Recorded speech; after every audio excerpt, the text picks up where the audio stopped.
Welcome to Sober Solutions. We are a weekly recovery podcast not affiliated with any particular 12-step or recovery program. However, you may hear us mention them. My name is Jason, and I'm an alcoholic and addict. My name is Chris, and I'm an alcoholic and addict. My name is Ben. I'm an alcoholic and addict.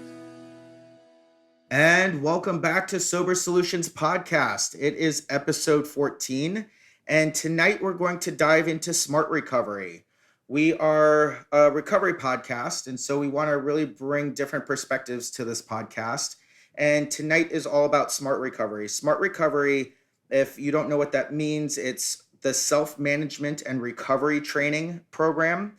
And smart recovery is a secular program, which means that it has no religious basis and that it's really spiritual in nature. And it's very scientific based and uses cognitive behavioral therapy and non-confrontational motivation methods. And tonight we're very excited to have our guest, Renato T from Northern New Jersey, here with us. And Chris, you know him pretty well, so why don't you introduce him? Yeah, thank you. I met Renato after I got out of rehab. You know, he's one of the guys that kept me sane during the initial recovery process. You know, stuff that I know about him. He was a bartender. I won't get into his life story, but he's got 2 children like me. He's pretty funny. He's an amateur comedian and playwright. And I think you're soon to be a real estate agent, right? Yeah. Yeah. So why don't you start off telling us a little bit about your story and what brought you into treatment? So my name is Renato, and I am originally from New York, from Brooklyn. Born and raised in New York City. Regular childhood. I lived like in a pretty diverse area. And I would say that, like, as a kid, I remember my dad would have a beer and I would have a sip of it and I would be like, man, this is gross. Like, why would people like not drink soda? Why would they drink this stuff? And it was like Lowenbrow, something terrible. And then, like, when I was 18, I still hadn't drank. I was one of those people that was like, I'll be fit forever, I won't drink, which is not true now. And so I remember when, I think the summer of 1999, so I'm officially dating myself, I started drinking, and it was just one of those things where I was like, I would drink, I would have fun, but like every so often, I would like, something would happen, I would like black out, or I'd have to apologize about something. But with my friends through college, everyone was like, no, that's normal, that's okay. So as years go by, like, there's still, incidents happen, there's, more blackouts, more apologies, and but we move on to post college, and I'm still doing the same old routine of like, hey, let's go out, let's have like some drinks. Always the one that's organizing it, never missing like a happy hour or a get together. Have some money, so going out more. Have a start having a relationship with with the girl that becomes my wife. And being like a 20-year-old in New York City, just drinking a bunch, hanging out. But always there would be something, like every couple of months there'd be something like, oh man, I have to apologize for that, or like, shit, I did that. And then like it takes kind of like where I pick it up a little bit is when I transition from a corporate job to bartending. And bartending just gave me the access, and I could just drink whenever I wanted. And I would work like about 4 or 5 nights a week. So, I'd go to work, I'd have some drinks, and, leave always buzzed, if not drunk most of the time. Which is like fun and cool for a little while, but then, like, things start to change and you're like, all right, I did bartending to kind of do other things in my life, just like a lot of people, you get into that industry, the restaurant industry, just to kind of do something else. But everybody knows, like, everybody in the restaurant industry, like, you're really not sober. You're really just always like usually hanging out, drinking. You go out after work, your coworkers drink. It's just very normal. And reflecting on things lately, I've realized, like, a lot of the people that like really left because they, a lot of them, because they had a problem. I know of like 3 people off the top of my head that like quit drinking. while I was working in the city. So for me, it just kept going, and I was just always like, I could, kind of finagle my way the next day. If something did happen, like, being like, "Hey, sorry." Usually it was in my head, and as the years go by, like, never have an incident at work. Everything is cool. Everything's fine. My coworkers who drank with me never were like, "Man, this guy's a problem." We did have a few coworkers that we were like, "Man, that guy's like really out of control," but I always managed to like be quiet with like nothing really happened with me. And I noticed that I was like the type of drunk that I would get excited, and this will play in to later in the story. If like friends were going out that I hadn't seen in a long time, or I was having a blast with people that I just met, like I would push it. So that was a common theme with me. Just pushing it, getting too drunk. Like most of the times I'd be okay, but there would be those times where a friend would have to drive me home and I'd be like, I have no idea where I live. And those things again, like if it happens once in a while, that's fine. But I'm bartending, working as a full-time bartender. It's happening a lot more. Just the frequency is much higher. So fast forward, I was living in Queens, and then I moved to New Jersey right before the birth of my son. And my wife is kind of like, all right, placating me, being like, all right, let's go out to some bars. Let's like, let me get you familiar with this area. I was like, okay.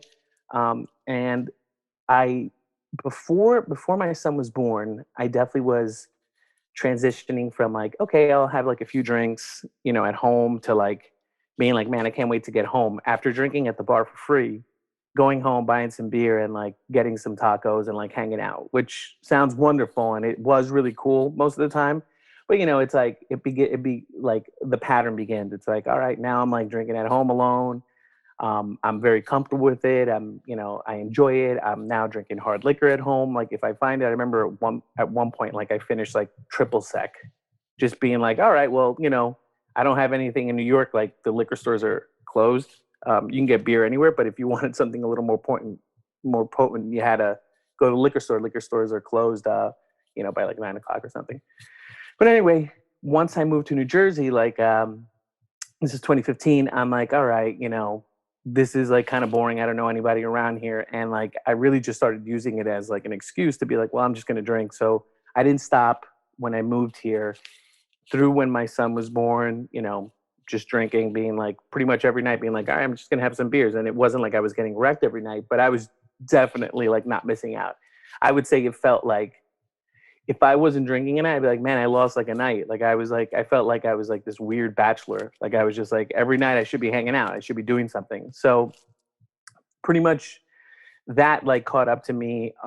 In 2017, I got a DUI, and that was just like the like, if there was a case against me, this was starting to build it. Then in 2018, in September, I went to a Yankees game with like this bar I was working with here in New Jersey, and like I got so messed up, and my wife was like, you can't be here." So that was like, like damn, like that's already like got a DUI, kicked out of the house, like the standard checklist of like not good stuff. So, I'm like, all right, whatever, I'll like cool it off. I'll cool it off. Nothing happens. Then the next year, September, I'll never forget. It always happens around the same time. It like the Browns and the Jets play the week after I get kicked out of my house, like 2 years in a row. And Disenchantment on Netflix premiered. Great show. So I was like, oh man. And I was like, I had to be on good behavior. My wife was like, you got to stop. So I was like, all right, I'll take this serious. But I was at my parents and I was like, whatever, I can keep this on the wraps, kept drinking, drinking at work. And I actually got fired from this one job here in New Jersey. So it like, it was like, now you've lost your job. You've lost the job over this. You've been kicked out of your house twice. And like, you have this DUI. Like, this is not like, not what happens with normal people. Like, not, you're not doing a good job of like saying you have this under control or under wraps. And then finally there was a breaking point. I like was pretending I wasn't drinking. I was in charge of my daughter one night, and I like was getting pretty drunk, and my wife came home and like saw that I was like pretty drunk, and she was like, "That's it." So after that, I went to lovely Seabrook in down in South Jersey. Did that, stayed in LTR. It was recommended, which LTR means long term residency, and I've been sober since. I've been sober for almost a year and a half. Um, and it's been a process, definitely something that I never thought I would be doing. I never thought I would be talking on a podcast about like the stupid things I did. So that's pretty much how I got from being born to being sober. Well, congratulations on a year and a half. Thanks, Chris. I think I was there for your 1 year mark. So once again, congratulations. As we discussed before, it's obviously the theme is centered around smart recovery. We are familiar with traditional AA and NA programs, meetings, etc. Can you walk us through just what a traditional smart recovery meeting looks like, and the length of time, how it's formatted, any insight? Yeah, so I'll actually start with really quickly with like how I got there, because I think like one of the main things that I learned was that no one is unique, and like everybody, and that's like a, I know like we're taught that like we're all unique people, the individual, like it's a big thing here, but when you really like begin to like let that go, that you're not unique, and like this in a good way, like these things have happened to other people, you kind of like become more open to other things.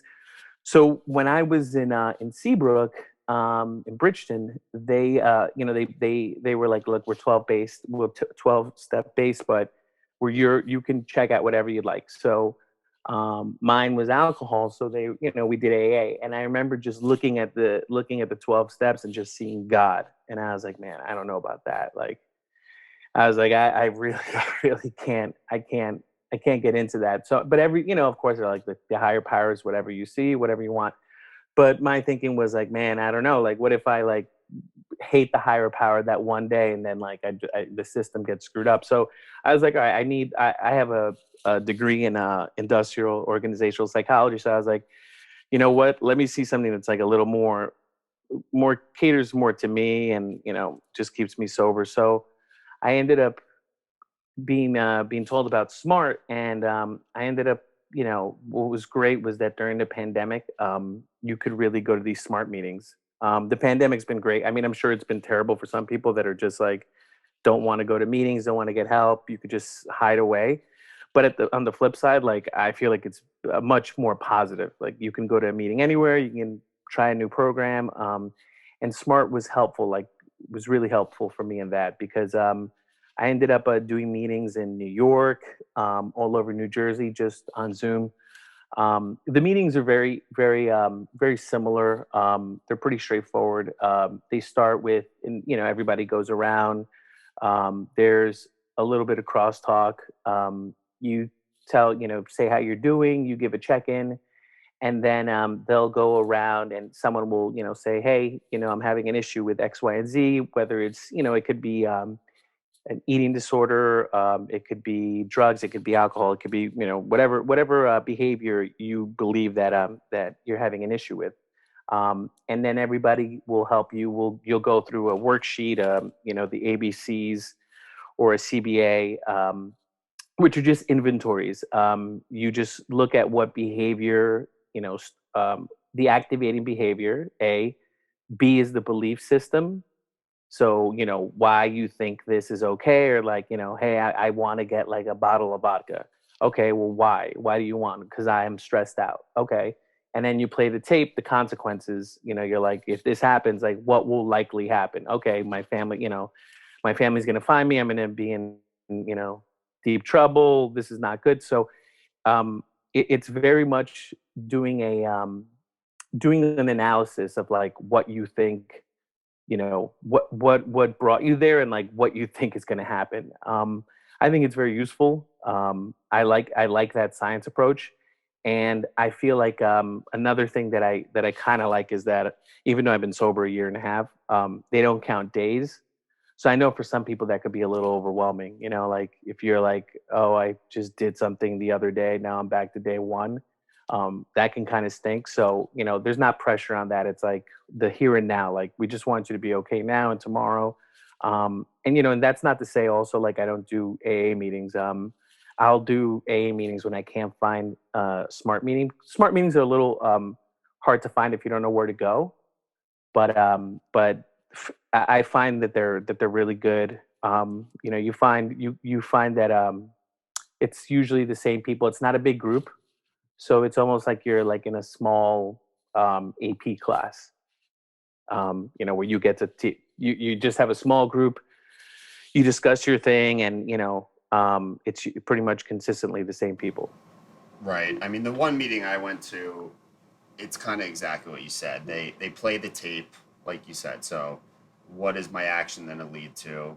And I think the main difference that I saw was the crosstalk. Like people give feedback, and it's almost like a group therapy session. And I correct me if I'm wrong, but it's for all addictions, correct? Like it doesn't Yes. have, yeah. So that's another thing. Whereas AA and NA, and they have CA, and they have all these addiction kind of devoted to whatever. Smart is to just addiction in general. But yeah, it almost seemed like a outpatient group where you would sit in a circle and give feedback to each other. Yeah, and that is like a big, part of it. Like you could hide in it. You could definitely be quiet. You can hide in anything if you don't want to like talk about something. But it is pretty good in that like someone discusses their thing, you give them a little feedback, and by you giving them a little feedback, I find open up and say like, okay, well, here's what's going on with me. I find that like sometimes you can get lost in a big AA meeting. It could be a lot of people. It's just someone talking about their experience, and when I do those AA meetings, they're great. Hearing someone that's very similar to me, that was a big thing about rehab that I loved was hearing people that were just like me tell their story. And that's what I love about jumping into an AA meeting. But in Smart, it is, people talk about their thing, and you go through the worksheet, you share your experience, they share their stuff, and it really is like a lot of stuff. Like sometimes I think again, like we like to do things on our own. You think you can outthink something, and you're like, okay, cool. But the Smart meetings are like a good version of Twitter or a message board or Reddit, where like people are giving good feedback. They're actually talking to you, and before you're done, you're like, I didn't think about it that way. Like it's tough, I think, asking for feedback amongst your friends. There's a pride thing. There's a, you know, when you ask your friends like, hey, what career move should I make? People are gonna have their input, and you're gonna just be like, this guy just wants me to do their thing, or like you just won't. It's kind of hard to listen to people like that. In any kind of recovery thing, when you're with a good group, it's nice hearing other people's feedback and just respecting certain people, and like their opinion matters. And I found that in Smart, when I've said my thing, sometimes I haven't wanted to talk, and I end up talking, and it's kind of nice hearing people give their like logical things that their experience to your experience. I think that's a really interesting point. I was listening to the idea of crosstalk as it relates to an AA meeting. And like you said, you've been to those as well.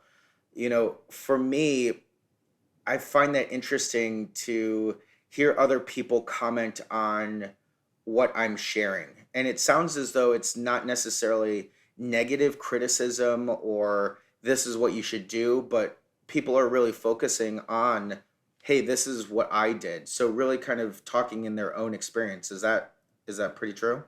Yeah, and that's a big thing for I feel like when you're doing Smart, that you do get that crosstalk where it just engages you, and when I feel like when you're in an AA meeting or NA, when there's a talker, it's just them, and that could be great. Like you need to hear that sometimes. But speaking to someone having more interaction, that for me, I find that a lot of the times to be really helpful. That's very interesting. I want to shift to kind of take off of what Chris's question was, but a little bit more about what the structure of your smart recovery program is. So, I do follow AA. I'm part of the 12 steps and everything like that. And I have the sponsor-sponsee relationship, right? That trusted person that I really help or use to help me walk through the program, that I can use, if I have no one else to call, I have that person. Is there anything like that in smart recovery? So there's no sponsor. And when you so the way a meeting kind of works is there's someone that's like licensed by Smart, their facilitator. They've gone through all the training. You have to be licensed to facilitate a Smart meeting. And so they run the meeting. They do an inventory with everybody, ask everybody like how they've been, like everybody, there's the crosstalk. And they just try to, they pretty much, they'll have the handbooks, all that. Yeah, there are no sponsors. You go there on your own volition. You just speak. You just bring whatever you want that week. Everybody goes around. um, usually everybody does go around because the meetings are not that big, so everybody goes around. But yeah, there is no sponsor. It's nothing like that. And again, yeah, there's no higher power. There's no god talk, nothing like that. Okay.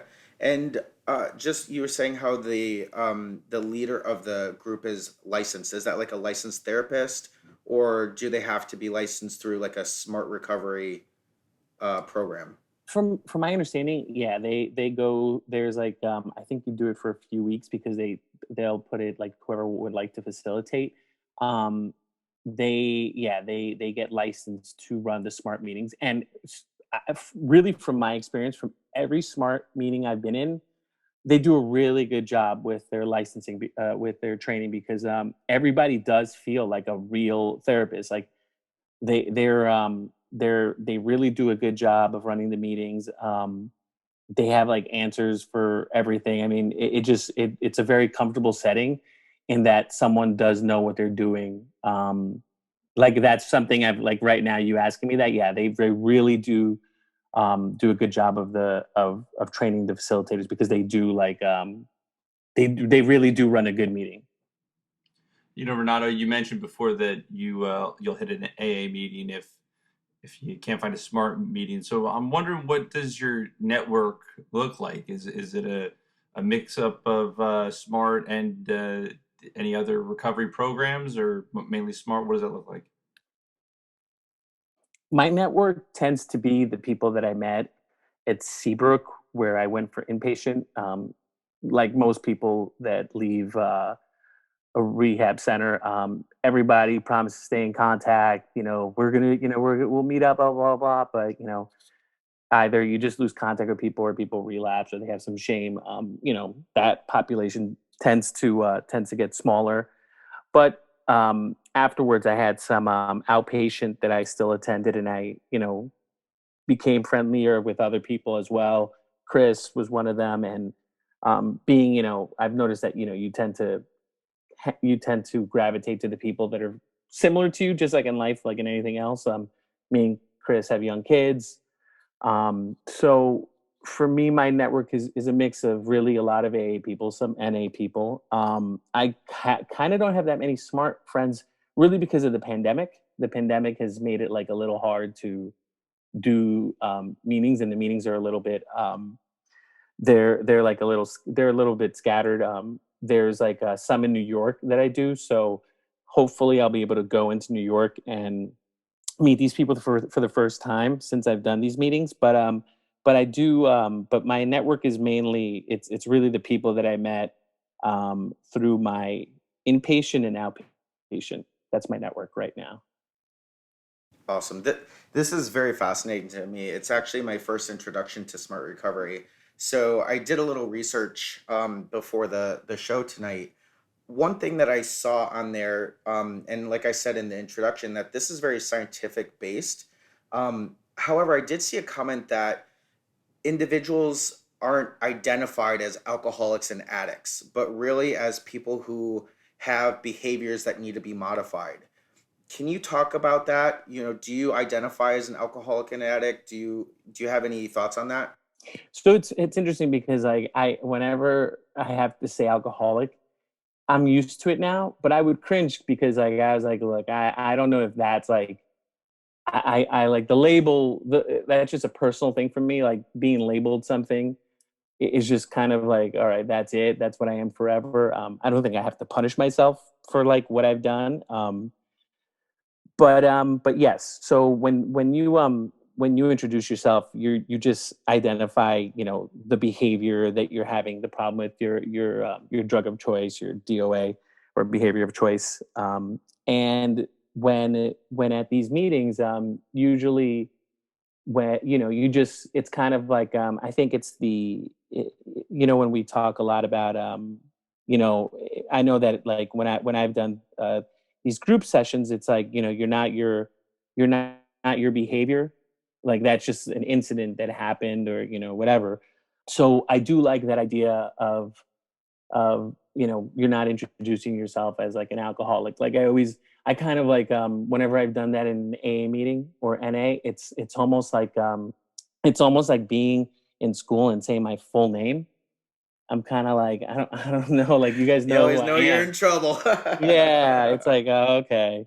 But yeah, that I like, it's not something like a life or death thing. Like I wasn't like, I don't prefer smart to AA because of that, but it is nice to like kind of move on from like feeling that shame or, label with who I am, by not having to say that.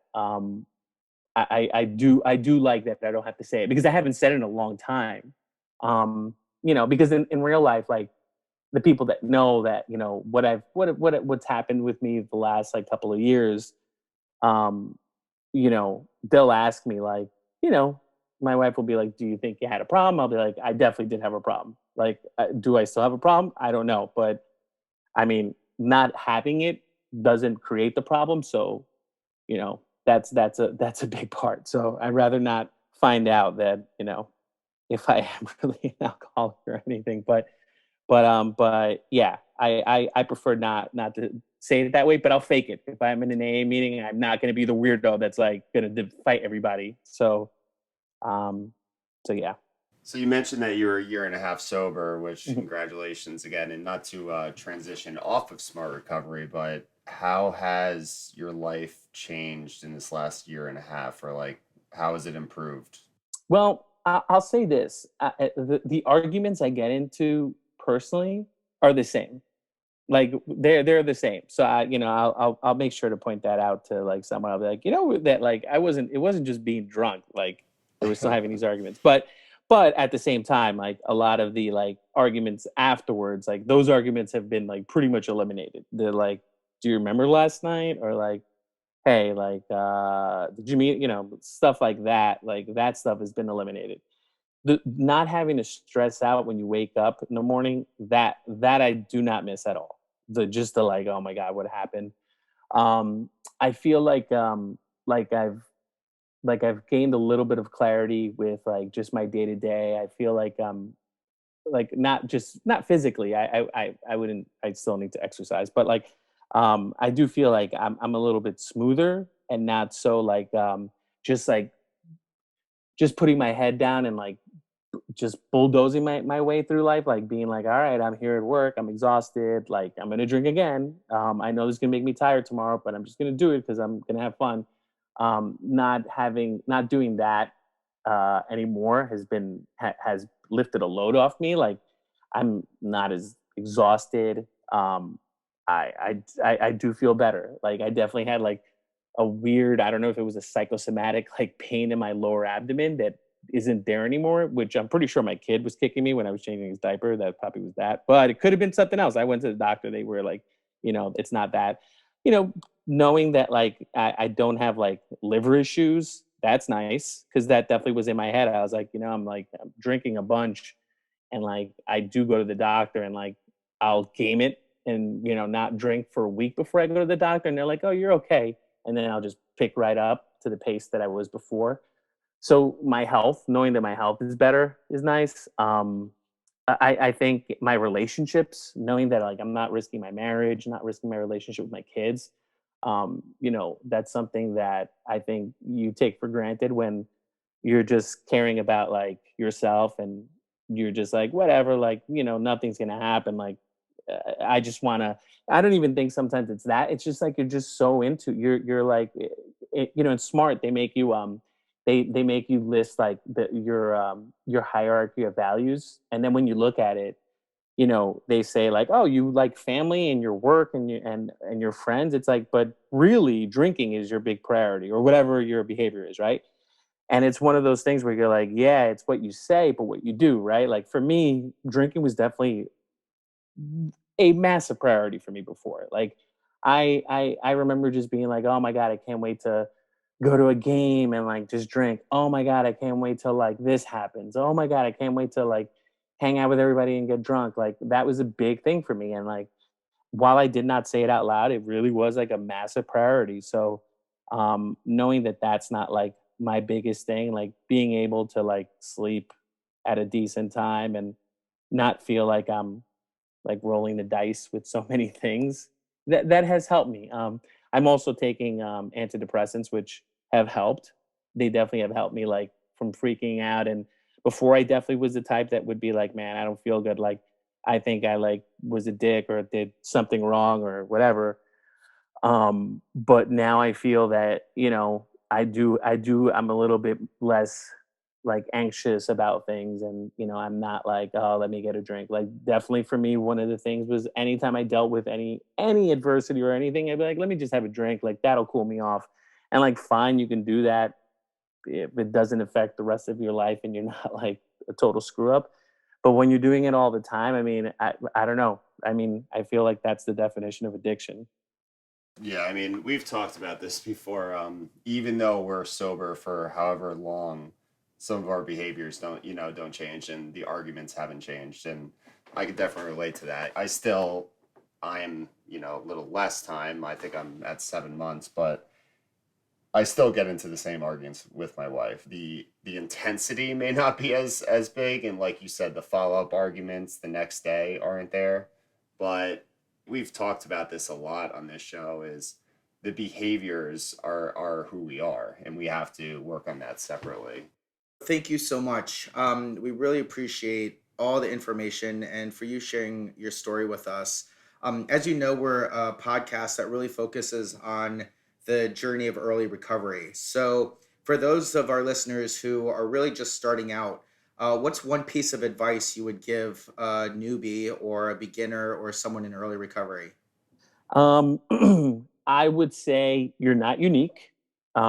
This has happened to other people. You can get through it. Um, Try something that helps you. There's a bunch of different things that will help you. And try to find a buddy. You find a buddy, you like make a little pact, and you're like, hey man, like let's try to keep this together.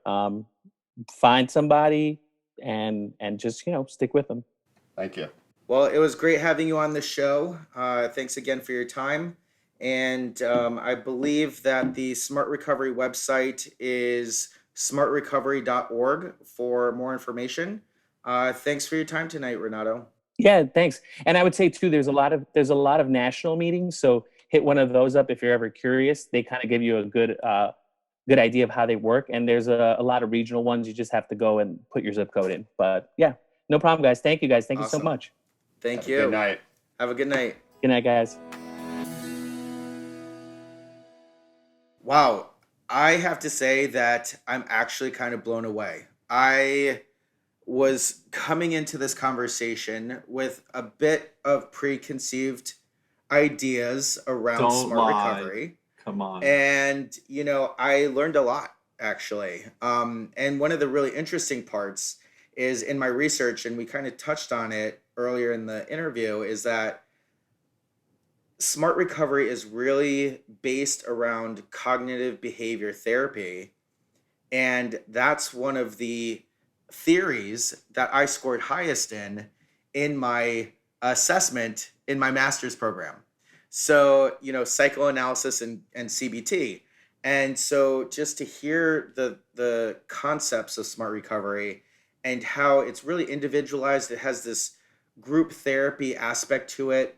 It really informed me and educated me a lot. I have to say it was hard to get into the meeting. I think that, that's one of the barriers that I saw.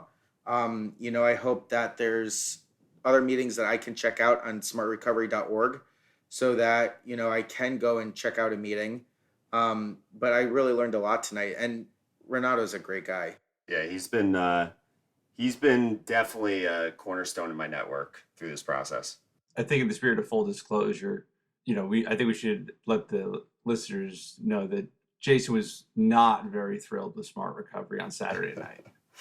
We tried to get into a meeting. It didn't go swimmingly.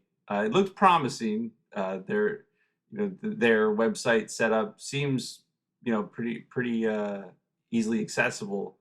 And yeah, for me it was kind of a bit of a negative in that experience. But I think one of the things that recovery taught me is definitely have an open mind. And this sounds like a program that could really help a lot of people. And the especially when Renato was talking about the issue with God that when they see in AA. And I know for me that was a really, really big hang up before I went into rehab. And I was able to get on board with it, but not everybody does, and that's totally fine. Like, and I think that's one of the reasons, that I think, we as a recovery podcast, we have to search for every avenue to recover, because at the end of the day, it's just about recovering. It doesn't matter how you do it. So, hopefully this opens a door for some people that were maybe looking for some help and couldn't find it in a traditional 12-step program. Yeah, I mean, there's no right way to recover, right? I mean, if it works for you, if it works for, if walking down the street singing works for you to stay sober, that's what you should do. If smart recovery works, if AA works, you should do it. I kind of identify more on the side of no labels than on the side of, hey, I'm this or that. I think that because I'm in NA and I participate, I've gone along with that because, like Renato said, I'm not going to be that guy that just doesn't say it. I really do get a lot of benefit also from crosstalk, from IOP, from OP, and when I was in that process. Now my crosstalk is utilizing my network. It's calling you guys, it's calling Renato, it's calling other people and getting that advice. But going to that in a weekly setting could be very beneficial to a lot of people. And like like Ben said, whatever works is what you should do. There's a lot of people that go to an AA meeting, an NA meeting, whatever meeting, and they don't like it. And then they just stop going and they go back to addiction. And it would be really beneficial for people to try, even if they like AA or NA, to try all the programs and see what they like the most, I believe. I kind of see that as like, if you're trying to choose your own religion, right? I mean, I grew up as Roman Catholic, but I don't identify as a Catholic anymore because I grew out of that and, I tried other things and now I have more of a spiritual base to it. And AA does work for me because I believe that my higher power is my own individual higher power, but I get the concept of being more spiritual based, which is smart recovery. And I think all recovery programs have that underlying tone of whatever you need to do to get sober, that willingness aspect is what you need to do to get sober. Yeah, I think the thing that I really liked that Renato was talking about was, again, and Chris, you touched on it, the lack of labels. I think that's really important. Like, if I go into an NA meeting and say I have to say I'm an addict because that's what the format says. Well, like, you're right, like you don't want to be that guy, but at the same time, it's like I'm not an addict. I've never done drugs. Like, there's this element that you find in AA and NA that is very rigid sometimes. And whether we've experienced it or we've heard stories about people being turned off by, groups that say, if you got less than 90 days, sit down and shut up. Like, it's just not, that's turning people away. And I just think inclusivity is the most important aspect. The doors of every program should be open to anybody as long as they want to get sober. And that's the most important thing. It's just a matter of getting sober. Who cares how it happens? Absolutely. Absolutely. Well, again, I think this was a really educational episode for me. I hope the listeners, I hope you all enjoyed it. If you have any comments or questions, feel free to ask us, send us an email, or drop us a message on our social media. And as always, tonight's episode is dedicated to the still sick and suffering alcoholic and addict, as well as the individual who's going to pick up for the first time tonight. Have a great night, guys. Have a good night. Have a great night. We appreciate your liking and subscribing to our podcast. If you liked what you heard today and would like to support our podcast, feel free to Venmo $1 to our virtual basket at Sober Solutions Podcast. We want to hear from you too. If you have a comment, question, topic, or would like to come on the show, find us on Instagram, Facebook, or YouTube at Sober Solutions Podcast. Or you can shoot us an email to sobersolutionspodcast@gmail.com. Find us on Apple Podcasts and Spotify. And if you like what you've heard, make sure to subscribe, rate, and review the show.